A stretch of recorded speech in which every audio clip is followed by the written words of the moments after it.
Welcome to wings for you. யூஸ்வலாக நம்ம ஆரியில் beat stitch பண்ணும்போது இந்த மாதிரி நாட் போட்டு ஸ்டிச் பண்ணுவோம்.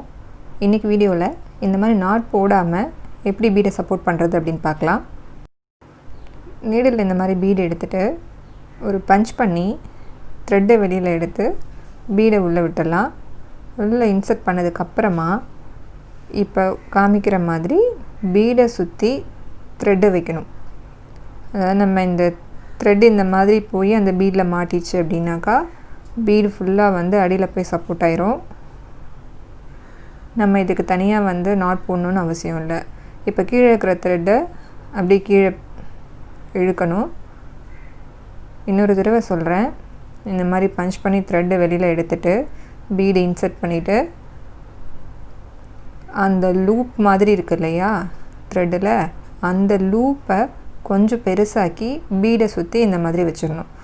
வச்சுட்டு இப்போ அடியில் இருக்கிற த்ரெட்டை புல் பண்ணோம் அப்படின்னா பீடை சுற்றி நமக்கு அந்த லூப் போய் நல்லா சப்போர்ட் பண்ணிக்கும். இந்த மாதிரி லூஸ் இல்லாமல் கீழே நல்லா இழுக்கணும்.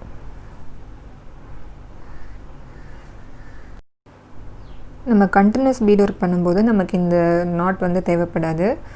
இதுவே நம்ம அங்கங்கே ஸ்கேட்டடாக நம்ம இதை போடுறோம், இந்த பீடு அங்கே ஒரு பீடு இங்கே ஒரு பீடுன்னு இந்த மாதிரி ஸ்டிச் பண்ணுறோம் அப்படிங்கும்போது நம்ம தனித்தனியாக நாட் போடாமல் இந்த மாதிரி போட்டு நம்ம பீடை சப்போர்ட் பண்ணிக்கலாம்.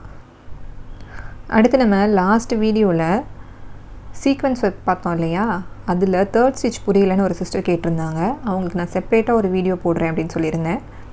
இந்த வீடியோவில் அதை நான் போட்டு காமிக்கிறேன்.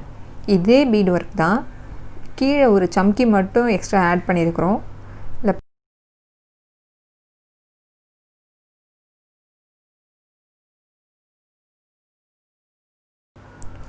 நீடில் ஃபஸ்ட்டு பீடையும் சம்கியும் லோட் பண்ணிவிட்டு இந்த மாதிரி நீடில் ஒரு பஞ்ச் பண்ணி த்ரெட் இந்த மாதிரி வெளியில் எடுத்து ஃபஸ்ட்டு சம்கியை உள்ளே இன்சர்ட் பண்ணிவிட்டு அடுத்து பீடையும் இன்சர்ட் பண்ணிக்கலாம்.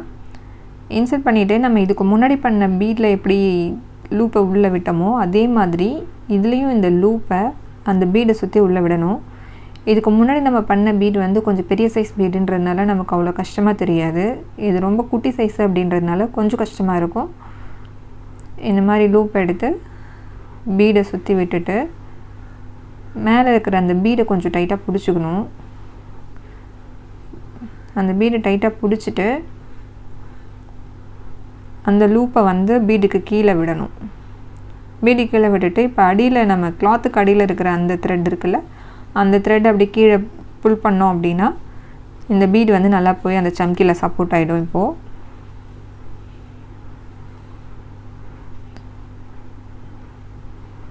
ஒரு வேளை சைடில் நமக்கு அந்த த்ரெட்டு வெளியில் தெரிஞ்சதுன்னா பீடை இன்னும் கொஞ்சம் மேலே தூக்கிட்டு இப்போ த்ரெட்டை புல் பண்ணோம் அப்படின்னாக்கா நமக்கு சைடில் அந்த லூப் தெரியாது, பீடும் நல்லா சப்போர்ட் ஆயிரும்.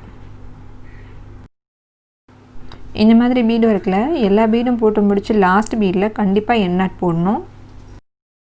லாஸ்ட் வீடியோவை விட இந்த வீடியோவில் இந்த ஸ்டிச் இன்னும் பெட்டராக சொல்லியிருக்கேன்னு நினைக்கிறேன். தேங்க்ஸ் ஃபார் வாட்சிங்.